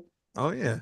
I think he bought his first Corvette cash Wow. because of the garage ink. That's right. I think Brian Tatler of Diamond Head was also able to make a pretty penny from the Am I Evil cover that they did. So yeah, Metallica, every classic metal band's best retirement plan. Yeah, right. It's funny. I took an Uber ride in DC a couple years ago, and I was drunk and talking music with the guy, and the guy that said he was related to Chuck Brown, who's like the godfather of go-go music. If you know DC, it's like endlessly repeating like polyrhythmic funk music with gang vocals, and it's like very DC specific. And the song "Bustin' Loose" was a Chuck Brown song, and Nelly recorded it. And he's like, "Oh yeah, Chuck Brown's whole family is set for life because of that one loose in the song." Wow. But it's funny. I mean, it's interesting to ask people like, how'd you get into King Diamond? Because like, I kind of liked some of the King Diamond solo stuff, but never clicked with me. And I love Rush. I something about the falsetto vocals I couldn't get over. And a few years back, a record store had a good copy of "Don't Break the Oath," an old one. And I thought I should own that. I mean, I'm a metal guy. I should own that album. And then when I finally sat down and gave it a dedicated spin, the first couple of songs I liked, but it's the guitar, it's the opening of Nightmare that finally converted me. The down, down. I mean, that was for something about just hearing that like completely opened the door for me. For King Diamond and Merciful Fate. That one from Nightmare from Don't Break the Oath. That's like one of my least favorite songs too. That's I interesting. love that song. I know there's Really? just something about the beginning of it and the weird timing of it and how I don't know. I just that's the one that converted me over. So wow. Ken, I'm so sorry. I've been trying to get you in there. I've been trying to get you. Are you awake? Play some go-go music for him. Play him. We need some money. Are you into King Diamond at all? Sorry, guys. I have never been able to get into Merciful Fate or King Diamond. His Ken, voice. have a good night. Have a good night. Okay. Wait. Yeah, no, I mean, I guess I might as well say bye now. No, it's fine. I've never been able to get. I guess as a singer, I don't know. I've never been able to get past his voice. It's just like fingernails on a blackboard for me. The music. I think we were all there at one point, but it just grew on us. It's it's just something to really get used to. Yeah, it's not for everybody. If I gotta like spend a lot of time trying to get used to, I might eventually. I move on. I like his makeup. Yeah. You ever think about putting makeup on? Because you're a singer with the band Absalon. Do you ever think of putting some makeup on? Well, back in the day, I wore makeup. Not like that. Yeah. I mean, not. But I way back in the day. Well, I know you wore a wig. Well, what kind of makeup did you wear? Eyeliner, lipstick, eyeliner, and stuff like that. Really? I wore Anything spandex Gene once, Simmons too. would have sued you over. Yeah. So, but yeah. Well, actually, even in Absalon, I still would wear, some eyeliner and stuff like that, just to bring my beautiful face out. Right. Yeah. I just look scary. So, but yeah. So now I never could get into King Diamond. So shame. Kind of left out in the cold here. Yeah, you are. But you do have some exciting news. Is it today or tomorrow? You're getting a new house. Oh yeah, we close tomorrow on. Close tomorrow. Well, congratulations. Yeah. Big giant. I don't know how this house kind of fell into our lap. Got it for a good price, and big giant. It's almost 6,000 square foot. Southern style, neoclassical architecture house. Wow. 110 years old. Wow. Oh, you got a lot of work on you. Oh, that's cool. That's awesome. And the rooms are huge, so it's going to be great for our studio, to have the one big room. So plenty of room for the studio. And it's also a great house to play King Diamond in before you put furniture inside. the basement of this house would definitely fit. King Diamond would fit. It's looks like an old fort down there with brick and big archways and reverberate King Diamond on the walls and Either that or Wayne Gacy. stuff. Yeah. It's funny, a couple of Florida boys on here that I spent 28 years in Florida. I lived in Bushnell. I know You ever heard of Bushnell, Bushnell? man. I was up in the well, it was Floral City area, Istachata. Yep. Yep. Oh yep, yeah, it was Bushnell, right off 75. Yeah, I know that Yep, exit. right an Inverness. hour between Tampa and Orlando. That's Yeah, I where used to- my father's buried in Bushnell Cemetery. He was a Korean War vet, so he's buried there. Yeah. You know. Yeah. I know where that cemetery is. Yeah. Gentlemen, I'm gonna let you fly. And it was nice meeting all of you. Wayne, I'd say it's a pleasure, but it rarely is. But I will see you at the next podcast. Son of a bitch. You're another one. All right. Later, I'll Manny. see you Bye-bye, next man. week. Wayne. All right. We're off next week. Yeah. Oh I think yeah, this is I'll it for a see while. Wayne tomorrow on Almost Human. See you next year. All right. Hey. See you. Oh, But Guys, Ken, I gotta dip out too. Best of luck. Good to see all of you guys again. And I will be featuring Severed Angel on Zombie Rituals. Best of before you leave, 2023 Scott, Alex, do you still do your Saturday band? night. So Yeah, we're kind of on hiatus right now. My bass player just had a fourth kid. My singer just got divorced. So we're on ice for the time. Well, you should being. still send Scott some of your music because I don't think Scott All right. has any of your. yes, do. yes, please do. I will. Here, I'll put. God, hope your wife is feeling better, man. Oh Yes. yeah. She's on the mend. She's on the mend. It's been Good. it's been a rough. Good to ever hear. since Good summer, it's shit. been rough. But she's on the mend, so that's good. But yes, if anybody, Alex or anybody, Wayne, you have my email, so please distribute my email. Always looking to play any new music, the more the merrier. So please send it to me. And Zombie Ritual, Saturday nights, 7 p.m. on 97underground.com. Almost 5 years in the game now. So please send me Congrats. music to play. Please, I need more music. I'm running out. That's So cool. yeah, thanks again, guys. Happy Thanks for coming on. Happy New Year to you all. Good seeing of you. course. Cheers. Later, bro. Ken, now you've had some really big news coming. Starting this year, you're working with two really great musicians. Oh yeah. Yeah. Well, they're they're pretty good. Especially the drummer. I think the drummer is probably like the best drummer on earth. Maybe for not the as good love as of Lee. Christ. Not as good as Lee, but I'm close. This boy. drummer's pretty close. It's getting deep. Yeah. Well, I had to. He was like my third or fourth choice. The other guys wouldn't do it. Are you going to And, ask Alex too? But Alex was busy. He was Yeah, busy I'm doing a sorry. CD. He was busy Yeah. buying CDs. So I kind of, I finally just said, yeah, okay. But man, poor Wayne. Bless your heart. Yeah. In the South, that means go fuck yourself, Wayne. I guess I know exactly what he meant. No. Yeah. I got a pretty darn good drummer and guitarist on this album coming up. So, and if you all want it, it's Wayne. Yeah, it's me. If you haven't figured that Shock. out. Big shock. It's Oh, me. damn it. You ruined. Yeah, nobody's I gonna buy it know. now. Yeah, you lost any chance now, buddy. That album's done. You might as well just trash it now. Forget it. Now it's too late now. Just about done. But tell everybody about Absalom. This is the third album we're working on, right? Yeah. Absalom started in Florida. We played all over Orlando and on the coast of West Palm Beach and places like that. But starting 2013, put out our debut album and did really well. And last year, after a long hiatus, I put out the second one. And now I'm working on the third one. And so far, yeah.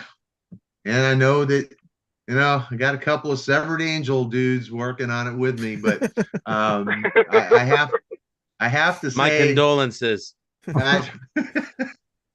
I have to say this Absalon album is gonna blow the other two away. It's sounding, I think anyway. Of course, I'm a little too close to it, I guess, but it's sounding, I think, fantastic. If you like traditional melodic heavy metal, kind of Judas Priest, Queensryche, you'll like. I think people like this one. So, but yeah. It's been a lot of fun. Severed Angel's been kind of like just hanging around, waiting to do our next album. So I'm glad that your drummer that you were going to have do it, unfortunately he couldn't do it, and then you asked me, and then I'm glad, because I love recording. It'd be nice to play out and do shows once in a while, but I think I like sitting home. I don't have to drag my stuff anywhere. I can just get files sent to me, and I can just work on at home whenever I feel like doing it, and it's a lot of fun. And it's been a lot of fun recording these songs, because Severed Angels got a little progressive thing going on, so sometimes I'm like, I gotta figure these parts out or whatever, because Lou's always gotta do something. I know I can't help how I write. It is what it is. And then Alex too. Alex throws his stuff in there too, so I'm like, oh god. But Ken, you got the stuff that it's more traditional metal, like you said, and that's my roots. So I know I don't even have to listen to what Alex does on guitar. I already know what I'm going to play. So it's just very natural for me to play. I mean, I really, in all seriousness, I've got to say that you and Alex saved this project for everyone else. I had the guitar player that was working with me. He did all the guitar work on the last album, and he was supposed to do this album. A guy in Germany, and he bailed on me suddenly after 6 months of working with him, and I got one song, and then he just got up and couldn't do it. And Wayne was already was going to do the drums, but then Alex stepped in to do the guitars. So if it hadn't been for you two guys, there wouldn't be a third album. There's other musicians I could have reached out to, but I don't think any of them would have brought the sound, and I really think you guys have helped create what I think is the Absalon sound now. Yeah. Because the first two albums, especially the first album, I was purposely trying to go Queensryche, and so I wrote the songs in a Queensryche vein. Of course, the way I sang, but this one, other than still the way I sing, it sounds. This is the sound I think is what I was looking for with the last album, but I got somewhere between Queensryche and Europe. Yeah. I didn't get quite exactly what I wanted, so I'm really happy with it. I'm excited. I can't wait to put it out. Me neither, man. I can't wait to hear what would you say that? Would you say that this now is going to be your signature sound? I think so. I really, the more I've listened to the songs, we've got one more song to do, and the more I listen to the songs that we've got done, it's just, it's hard to explain. There's a vibe. I mean, there's a Judas Priest, a la Queensryche vibe to it, but because of the way Alex and Wayne play, it doesn't specifically sound just, you guys just sound like Judas Priest. Oh, you just sound like Queensryche. It sounds different. You get the influence, but not the he's a copycat. Yeah. And they brought that to the music, and it's like, and the more I listen to the songs, it's like this is what Absalon should sound like. it just has a lot of power, a lot of energy. All the songs, just even the kind of ballady song, still there's just energy to it. And I'm really happy with it. You know, me and my wife were talking about earlier that if it hadn't been for me being on Slip Trick Record, I would have never met Wayne and Alex. So that's the only reason that's the only reason I can see that I was on that label. That so I label could has meet you screwed guys. more. That label has screwed more people than Peter North on set. Oh, I tell you what. But there was I look back now, and there was a reason why I went with Slip Trick.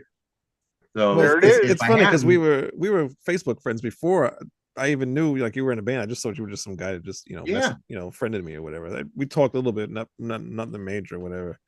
But then when I was going through the Slip Trick thing and started talking to you, and then you were like, we're friends on Facebook. I'm like, wait a minute, what? And then we were. Yeah. Update by the way, Harry, the great Harry Barnett, the cat is safe. Just in case anybody was wondering. Nice. oh, wonderful. Hey, fellas, I got to jump off. Thanks for having me on. It was good chatting with you guys. Yes, Alex, thank you so much for coming Later, on the show. bro. I want to have you on the show by yourself at some point. And I want to get some of these other guys too on your show too, because like Manny said, he got a huge collection. Even Lou, he's got a collection, and so many people you should have on your show. Yeah, man, for sure. And I got to get you back on too. Yes, definitely. And, dude, thank you for doing the phone in thing. That was awesome. Yeah, no problem. No problem. Good. Anything. All right, fellas. You have a good one. All right, Cheers. you too. Late. By the way, Wayne, I just want to give a shout out to Alex Rapetti of Severed Angel and Absalon. No. Today's his birthday. Oh, okay, fine. So Happy happy birthday, birthday, Alex. Alex. What's that? Yeah, happy birthday. Yeah. Happy birthday, Alex. What before I cut you off, Ken, what were you saying? I don't know. All right. Paul? Signature Absalon Sound Slip Trick Records. Oh, Or as yeah, I like to know, call them, Suck Dick Records. Anyways. I went like I'm sorry. The update of the cat. I just want to make sure everybody knew about that. yeah. And the cat's safe. So that's the story. Speaking of Slip cats, Trick too, Records. you got a cat as well, a new Maine Coon.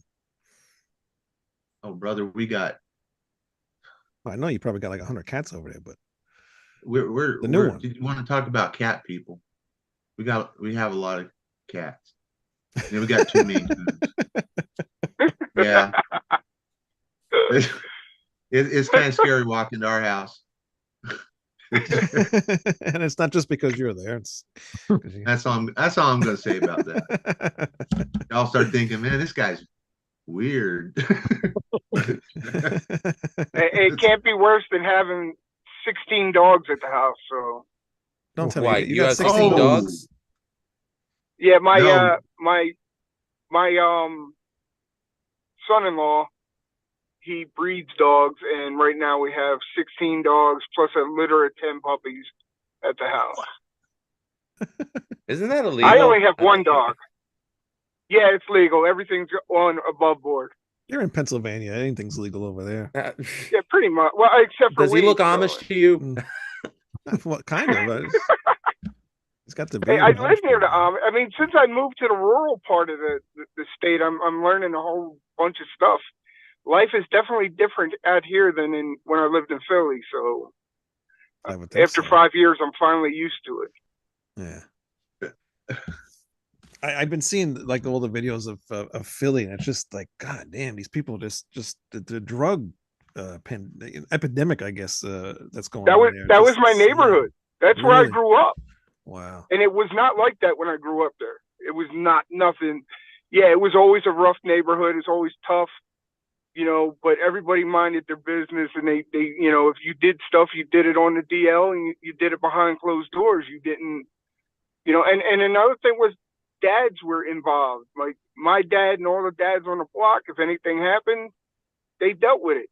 And that's just how it was. And then all of a sudden it just started falling apart. And I lived there when it started falling apart, and I had to get out. Yeah. Well, just be careful talking about drugs because Ken's a former cop, so just down low. Hey. No, it's only facts. That is Kensington now. It is the officially the biggest open market drug capital of the world. Kensington is. I just got a message from Lee. Lee, you got to get out of here. Yeah, man. I really want to say appreciate you guys for having me on. I'm definitely. really digging you, Lou, the CDs, videos. You guys freaking great, man. I'm Thank really you. loving it. I Loving really it, man. appreciate you coming on. And we got to get you on a regular show. I haven't had you on a regular show, but I'm glad you finally showed up on this one. So it was a lot of fun having you. Yes, thanks for the invite, man. I'd be happy to sit in anytime. Very cool. Very cool. You guys have a good Christmas. You too. Thank No you. presents. No. No presents. No presents. But thanks again for having me on, you guys. No problem. Have a great New Year, Christmas, and everything else. And we'll see You you. too, We'll man. see you in 2024. Absolutely. And good luck with the surgery, too. Thank you. Thank you. I appreciate it. All right. See you Talk to you guys soon. Thank you. So, Paul, what else is going on? Well, considering I am the non-musician of the group here, not much, Well, man. Harry, I'm Harry just Burnett living doesn't life. play anything either, Oh, so yeah. you're the second. one. I'm right there with you, buddy. Oh, all right. I don't feel as bad now. I was sitting here listening to him talk about all these drum kits and stuff, and I'm like, what? What are they talking about? What does that even mean? A 54 Dova drum kit with, chicken skins. I don't know, man. It's all. But I'm Cowhide. Is that what it? I don't know. I think that's what could they be. are. I don't know. You could tell me anything, Lou, and I'd be like, yeah, okay. That Dude, sounds I'm not a good to me. drummer. I don't know. I think they are cow You're skins. still a aren't they? musician. You know, it's funny. I've been playing I don't drums make a for living. probably 25 years, maybe something like that, and I have no idea anything about drums. Not a thing. Really? And it shows in your playing way. It really does. I knew it was coming. It really does. Well, he just gave you the softball there, Lou. I love Wayne. I mean, for God's sakes, we got. Well, let Paul talk first, then I'll talk. Go ahead, Paul. What's going on with you? We had a little interesting year. I lost my mom this year in October, Very which sorry to hear that. really put a damper. I'm just now kind of getting out of the fog and the realization. I don't mean to bring everything down, but it's like for the first time in my life, other than my immediate, my wife and kids and whatnot, I have no family anymore, other than my sisters. But I don't have any parents. I don't have any grandparents, and it's been a big adjustment for me. Like I don't know how to, my mom and dad. Like my dad's been going for 5 years, and it is what it is. But my mom was, that's my mom. Yeah. And then the loser was like, what? And it came out of nowhere, and it's just crazy. But I'm finally getting out of the fog, all that. I'm improving. I got a 20-month-old granddaughter that lives with us that just keeps me on my toes, and I'm still your paranormal conspiracy theory guy. Whenever you're ready, Wayne. Whenever you're ready. And I'm just living life, man. Since I moved to the rural area of Pennsylvania, it's been so much better for me because I really believe I'd probably be in jail or God knows what if I stayed back in the city. Right. I love it out here. I mean, I got to hit another deer, 6 deers now since I've been out here. I hit my 6th one last Friday. And What? Wait, you hit one? yeah, I hit 6 of them since I've been out here. Six? Actually, Six of them? 7. I hit 2 Hunting or fawns. driving? Driving. Jesus. I hit 2 fawns at the same time. I hit one on each fender, and So you're helping to keep the deer population down, is what you're yeah. saying. Like if I could get a license to hunt with a car, I'd be all right. You'd be fine. Is the car still Yeah. functioning? He's driving it Oh, now. well, Look at- yeah. Well, fortunate for me, it's always been a work vehicle because I drive out here. I take old people around to their appointments and shopping and stuff. So yeah, I just run around hitting deer. And, they haven't fired me yet, so it's okay. That's the benefit of living out here in rural Pennsylvania. It's just like, oh, you hit a deer, no problem. Just can the car get back to the shop? Yeah. All right. I hope your No insurance problem. doesn't go up. Again, Well, it's I would Pennsylvania. I would imagine our work insurance is through the roof by now. I mean, I don't know if we got a discount because I got, you know, 2 at the same time, but I don't know if they count it like that or not. But it's such a different life out here, man. It's, Yeah. you know, We it's love so it. calm. Me and my wife go to Lancaster all the time, and she loves it. She wants to move up there, but it's nice. It's nice up there, you know. Well, I'm Lancaster. I'm still 4 hours away from Lancaster. Wow, that's a long ride. I though, am far away. I am literally 2 hours from Pittsburgh, 2.5 hours, I think, from Buffalo, and like 2 and change from Cleveland. Wow. That's a part of Pennsylvania, and I'm about an hour and a half from Erie. I never realized how big Pennsylvania really is, and saying that you're 4 hours from Lancaster. I mean, that's how big Pennsylvania is. It's insane. Yeah, well, Philly's a 6-hour trip, Yeah. 300 and some odd miles. Wow, that's crazy. But It's only 2.5 hours from excellent. us. Yeah, it's not that far from us. No, No, because No. I used to always go to the ECW arena, and we used to take the bus. There was a bus trip from Queens to Philadelphia, and it wasn't that long. oh, damn! You and I must have run into each other, man. I was in the ECW arena for like 2 years, 3 years in a row. Like I never missed a show. Really? It's possible. That place was always packed. Oh yeah, It was a So- fire hazard. Oh yeah, that was insane. Those were fun times. Oh yeah. You can never be in another place that had the energy of that place. No, nope. And Lou, you went there not too long ago, a couple years ago, right? With the My Tommy wife's Dreamers thing. No, I didn't go for anything wrestling related. My cousin's wife. I swear you went there with the Tommy Dreamers. No, not at the. I never went to the ECW arena. I went to the Madhouse of Extreme, the Elks Lodge. Oh, okay. I've only been to the ECW arena once, and that was in 2016. My wife's cousin was fighting in an MMA match. He's now an Army Ranger, and he's actually the MMA fighter that I wrote that'd be Dogs of good. War for. Oh, okay. Oh, that's cool. And then I discovered Tony Luke's cheesesteaks, and let me just say, they're better than Pat's and Gino's. Oh, well, of course. Pat's and Gino's is nothing but a tourist trap. That's No, yeah. garbage. See, if you go in the area sometimes, see if you can get D'Alessandro's cheesesteak. Actually, one good cheesesteak one good cheesesteak place I went to was Ishka Bibble. That was a really good one. Yeah, and there's a new place I've seen on Instagram. It's not in Philly. I think it's over in Jersey called Meathead.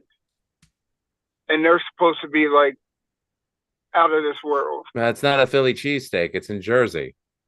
Well, hey, you know, if they got the classic, anybody can make a Philly cheesesteak. Just don't put no goddamn green peppers on it. If you look in all the stores, everybody that says they have a Philly cheesesteak, Philly cheesesteak, you know, whatever, they all think it has green peppers, but it doesn't. Nobody gets green peppers unless you ask for them. Really? They're not natural. No. No, A it's Philly just cheesesteak is a it's just simple thing. steak, cheese whiz, and onions. That's it. That's why that's why you order whiz Or whiz. American. Or American. Or American. Well, and then when you get the Tony Luke's, that's when you can get the provolone and extra sharp, you know. Some places and here they all try to that. get fancy. They try to put like Swiss cheese on it and some other weird Yeah. cheeses. I'm like, no, it's only whiz cheese or American cheese. Don't put your Swiss cheese on there. And people It's don't whiz realize with how or whiz important to without. roll That's it. all I know. Yeah. That's it. Whiz wit, whiz without. Or you can do American wit, American without, provolone wit, provolone without. It's funny, they have a festival up here, Oktoberfest, and a Bigfoot festival up here. And the first time I went to one, I went up there and I ordered it like that. I was like, yo, let me get one whiz wit. And the guy looked at me for like 5 minutes like I was speaking a foreign language. I'm like, no, dude, I'm speaking American. I want a whiz wit. And he's like, huh? And I was like, my wife had to smack me. She smacked me. She says, will you stop picking with these people? They don't know no better. And I'm like, well, the guy says he has an authentic Philly cheesesteak. Make a damn authentic Philly cheesesteak and learn how it should be ordered. Yeah, Wayne, and his defense, that's fraudulent. I know. That's messed up. Thank Who you, knew? Lou. Who Thank knew you. we'd be talking about cheesesteaks on this year-end Rat Salad Review show? Yeah, well, that's because you have the non-musical guy here. Because there's nothing more metal than a Philly cheesesteak from Tony Luke's. That's why. There isn't. There you go. Is that your favorite one, Paul? Is Tony Luke's it, or is there? Tony Luke's is one of my favorite. See, growing up in Philly, you can get a great cheesesteak from a corner shop.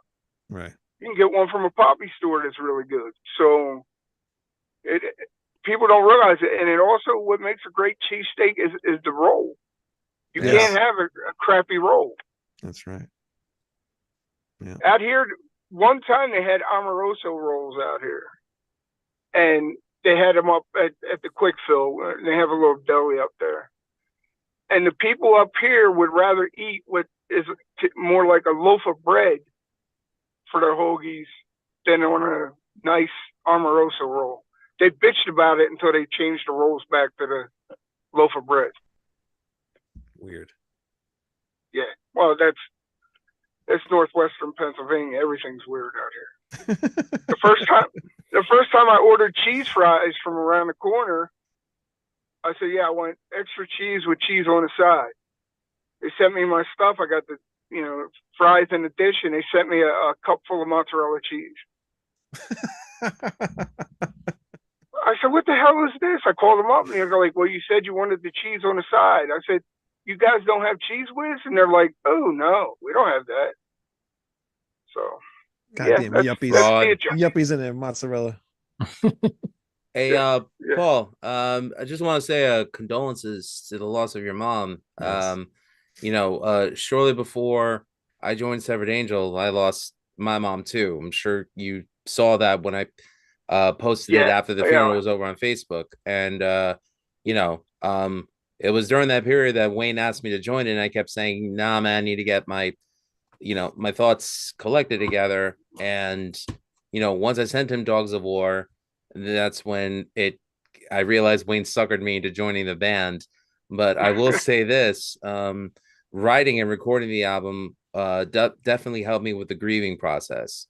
So I'm really happy for you that you're at least in a place where you're finding some inner peace, because it's not easy to come by. Thank you. It was a rough going for a bit, and as you know, it's just something. Yeah. Yeah, I don't think you ever can really prepare for that. Like, you really think that your parents are going to be there forever. Right. Even though you know, logistics are, they're not going to be there forever, but in your mind, you still think, they're invincible. They're gonna, it'll be here forever. So. Yeah, I think we all kind of feel that way. Even about ourselves, we don't ever think of going anywhere. No. Don't even think about that. But unfortunately, that's what happens. Yeah, it's the truth. All right, Wayne, I'll stop driving 120 on the Long Island Expressway. No. Okay. You keep doing it. Oh, I'll keep doing that. You Okay. keep doing that. Yeah. So the sooner we can get rid of you, the better. You fucking asshole. Maybe you can go to Pennsylvania and Paul, we can put antlers on your head and Paul can just run you over. I was going to say, can we put antlers on your head and make sure Paul's in the vicinity? Just don't run over Mandir, okay, Paul? Please. We like. Yeah. I look out for man. That I can't post that on Twitter because I don't want to upset him. I'm killing his family. Well, they could be his rivals, so you never know. You might be doing him a favor. Yeah, right. Him on here too. Depriving him of the satisfaction of taking out his enemies. Come on. Too. But it's getting late. I have a show to do. I do a radio show on freeworld.fm. It comes on in 10 minutes. So Rat Salad Review for the year is done. And I appreciate Victor, Ken, and Paul for coming on the show. Lou, you didn't have a choice. Yeah. I seem to be connected to you by an umbilical cord, so I'm fucked. I mean, really. But hey, man, it's been a great partnership. Who else has been on tonight? Alex was on tonight from the CD Collector podcast. We had Lisa Mann. She was on for a little while. Tony Webster, I think his name was. Tony Webster. Yep. Really cool guy. By the way, you failed to mention that I interviewed Sasha Gerstner of Halloween. I was trying to get to it, but we were just talking and I was trying to get the show going. Who else was on? You just sidetracked me. Lee Gibson was on. Scott, Evil Scott was on. Greg was on for a hot second. Greg was on for a little second. Manny was here. Yeah, we know Manny was here. I feel like I'm forgetting somebody, but whoever The was great on one? here, if I forgot you, the great one, Lee. Harry Barnett. How can I forget about? I said Lee. How can No, I you said forget Lee. about the great Harry Barnett? But again, thanks everybody for coming on. Victor, you. where can people go and hear your show? Brews and Tunes. You can check me out on Facebook. I'm on YouTube. Just type in Brews and Tunes. Yeah, YouTube, Facebook, Twitter, the other one, whatever it's called. Can't even- It's He's Spotify. got a great podcast. Check it out. Yes, and Thank don't give you. it up, Very nice Victor. to meet You're you. awesome at Oh, doing thank you. Yeah, doing the yeah. podcast. I'm so. kind of getting back into it. I'm kind of getting, and I have to say, I'm in all sincerity, I'm absolutely thrilled and very, very excited for the year to 2024 with Absalon and Severed Angels albums coming out, and I will definitely want to do follow-up interviews with all of you. So Thank you. We will be around. And Ken, anything you want to add to the end of the show? I'm sorry I made you No, wait so just- long, by the way. It's just Oh no, that's okay. Since I jumped in right at the start and kind of ruined everything. you did. You had your moment. Yeah, but I have to do that kind of stuff. That's my entrance. Yeah. So I'm here. But no, just appreciate you having me, asking me to be on, and looking forward to finishing that last song and getting this sucker out.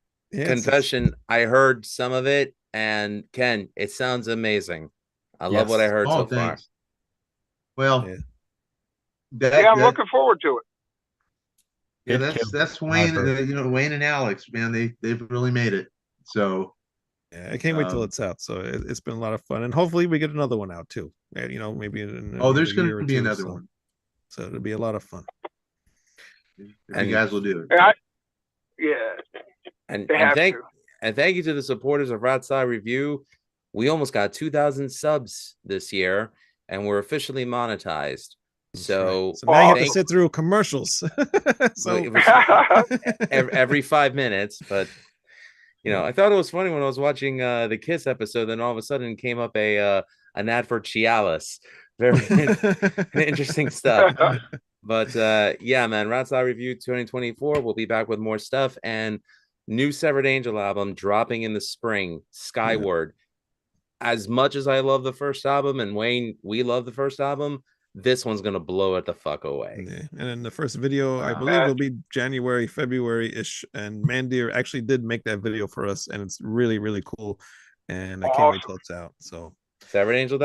That says a lot. Okay, I might not have it. What's that? Oh, that's okay. Go ahead.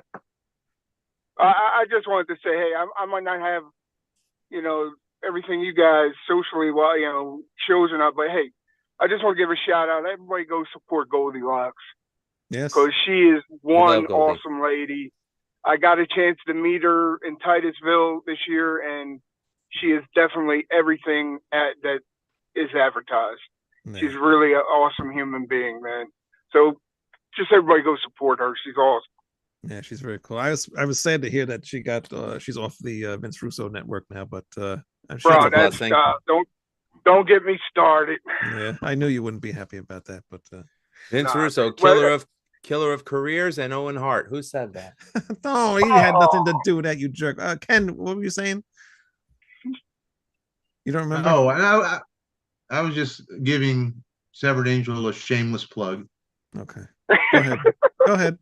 It's about me. Go ahead. Yeah, I was just saying that's saying a lot, because I think the debut album is great. So yeah. Next one's gonna be just as good. Little hint: the first one was Grieving My Mom. The second one was written while I was helping my dog beat cancer. So you don't fuck with my dog, and you piss me off when you fuck with my dog. And I'll imagine what this is going to be like. Wow. All right, everybody will see Rat's Eye Review. Well, I would say .com, but I haven't updated that website in quite a while. But maybe by 2024 I will. If not, just come here, right to YouTube, and everything is just up here. And even the Buy podcast, merch. Yeah, buy our merch. I don't even know where it is, but just go to Rat's Eye Review. It's on that website. Maybe next year we'll have some new ones. I don't know. But new Severed Angel video coming out. It's animated video. It's going to be really cool coming out next year. And we will see you next year on Rat's Eye Review. And thank you again, everybody that's been on the show tonight. Everybody that's watching. We had a lot of people in the chat. I'm sorry I didn't get to everybody with a lot of stuff going on, but again, I really appreciate everybody coming and watching. Thank you all. All right. So we will see you guys next year. Until Merry then, Christmas. Bye-bye. Merry Christmas. Happy New Year. Bye-bye. Happy Kwanzaa and Dimoni. I need a new slogan. You do.